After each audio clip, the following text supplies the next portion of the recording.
Hey, it's Terry with Neighborhood Furniture, and we are back with another video.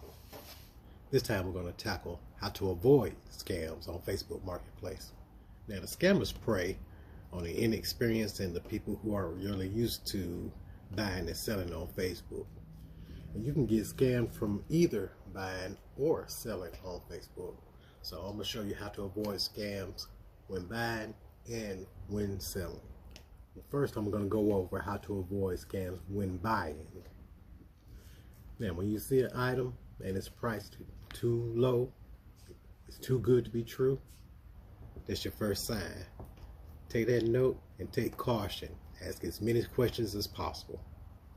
And one thing I've seen myself on here is multiple people seemingly selling the same item, as in I see the same picture across multiple posts with different names across the top of them.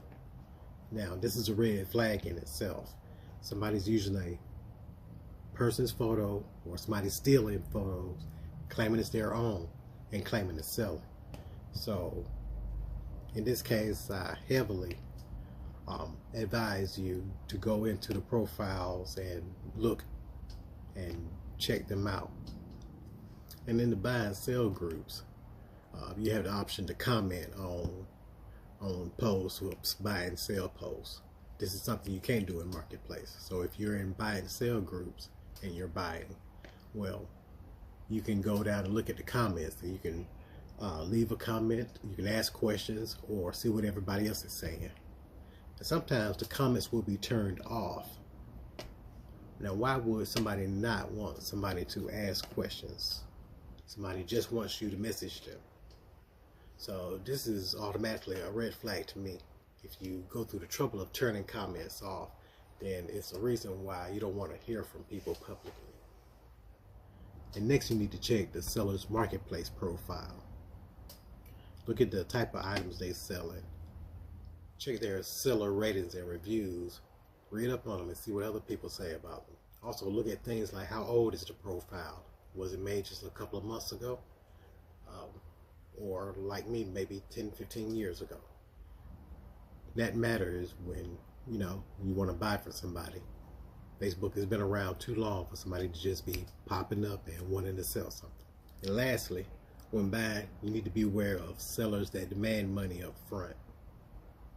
Now, these people are demanding deposits and putting scare tactics into you, saying that other people, you might lose this deal if you don't put no money down right now.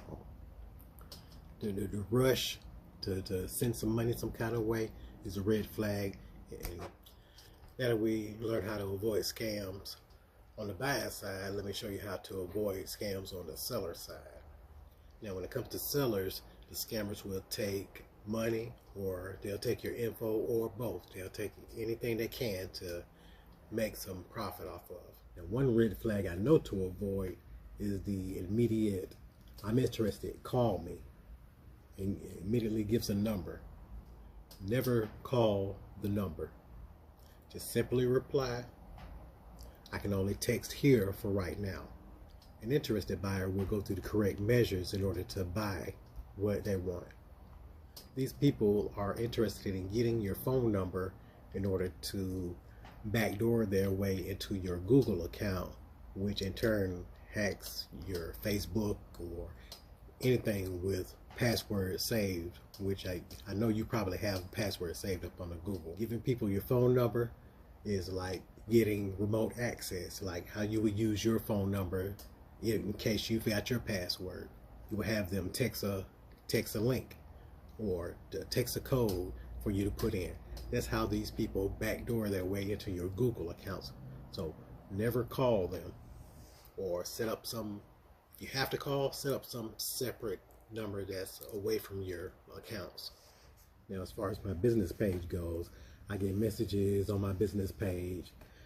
These people claim to be Facebook people from Meta, claiming that my business page is doing something wrong. I've violated some trademark of some sort, and my page is at risk of being shut down if I don't take immediate action and click their link.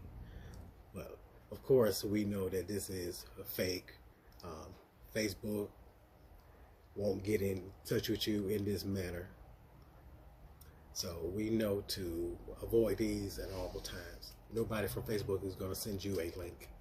And as always, to avoid scams, you just need to meet in a public place. Scams, avoid any kind of trouble, you should meet at the police station. Or set up a situation like where I feel I'm the most safest and I can make my customer feel the safest. I suggest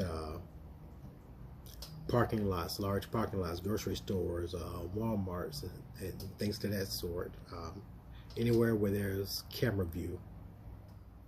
That was my quick tips on how to avoid scams right now and what I'm seeing out here on Facebook Marketplace. Do me a favor, give me a like. I'm gonna try to keep more tips coming.